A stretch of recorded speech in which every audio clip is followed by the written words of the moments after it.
So guys, welcome to Lakshmisagar part 2 blog. তো আজ আমরা যাচ্ছি লক্ষ্মীসাগর থেকে হরিরামপুর। তো হরিরামপুরের ডিস্টেন্স লক্ষ্মীসাগর থেকে অলমোস্ট 22 কিলোমিটার্স। তো আমরা টোটো করেই যাব।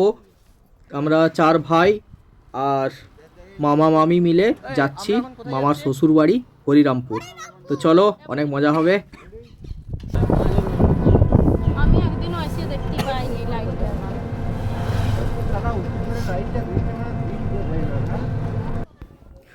সো বন্ধুরা, দেখতে দেখতে চলে এলাম ভালাইডিহা ব্রিজ।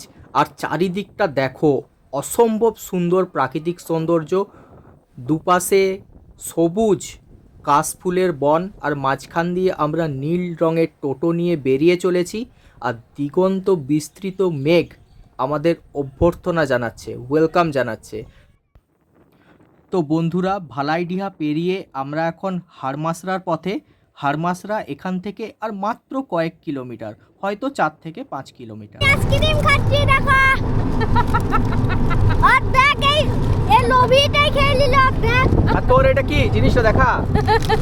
হ্যাঁ, গলায় সাপের মতো ঝুলিয়ে লিচু, এই ললিপপ অ্যালপেলিবেল ললিপপ। আর তোর तेरा क्या बात है?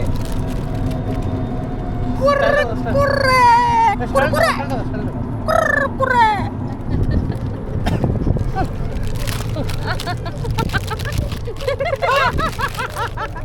রাজকুমার কোচে দেখো মাঝে কে আই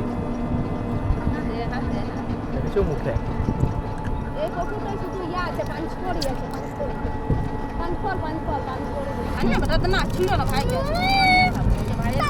ভাই আমাদের কলকে আইছে। হ্যাঁ ঠিক আছে। বৃষ্টি শুরু হচ্ছে গাইস, আচমকা চমকা বৃষ্টি আসছে। এই যে ঢাকাটা লাগা আরে यार চলা না তো দাদু বৃষ্টি আসছে। তো লেস কুরকুরে খেতে খেতে অনেক আনন্দ করতে করতে আমরা ফাইনালি পৌঁছে গেলাম হরিরামপুরে। তো হরিরামপুর পৌঁছেই আমরা বেরিয়ে পড়লাম এখানকার বিশাল বড় বাঁধ দেখতে। তো সেরকম রাস্তা দেখতেই পাচ্ছ, কাদার সাথে ব্যালেন্স করে করে আমরা এগিয়ে চলেছি। দুপাশে সবুজ ধানের ক্ষেত আর এগিয়ে যাচ্ছি। চারপাশে প্রচুর গাছপালা, দিগন্ত বিস্তৃত জমি আর বড় বড় তাল গাছ। আর তার সাথে আমরা গুটি গুটি পায়ে এগিয়ে যাচ্ছি। এ চল চল চল চল এগিয়ে চল। তো দেবকুমার সামনে যাচ্ছে, তার সামনে যাচ্ছে রাজকুমার, তার সামনে হচ্ছে ছোট্ট একটি বাচ্চা যার নাম হলো গৌরব। তো কোনো রকমে দুধার ব্যালেন্স করে করে রাজকুমার এগিয়ে আসছে। আমার তো বেশ কয়েকবার কাদাতে পা ডুবে গেল। তারপর এরকম সিন, খানিকটা এরকম। ওইখানে জিওর একটা টাওয়ার দেখা যাচ্ছে, আর এদিকে কি এগুলো জানি না, সোলার প্যানেল মনে হয়।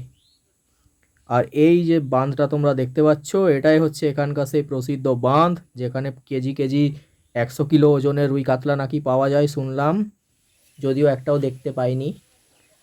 এ চল চল চল, 100 কেজির মাছ ধরতে হবে, চল চল এগিয়ে চল। তারপরে বাঁধ দেখে চলে এলাম মন্দির দেখতে। এটা হচ্ছে মা কালীর মন্দির।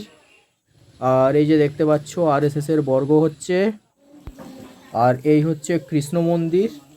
তো দেখতেই পাচ্ছ বিষ্ণুপুরের আদলের মন্দির টন্দির ভালো করে দেখে আমরা আবার পুনরায় ফিরে এলাম বাড়িতে। সেখানে এসে মিষ্টির প্লেট তুলে নিলাম হাতে, জিলিপি, কালো জাম, আর তার সাথে ছিল চা আর টক ঝাল মিষ্টি চানাচুর।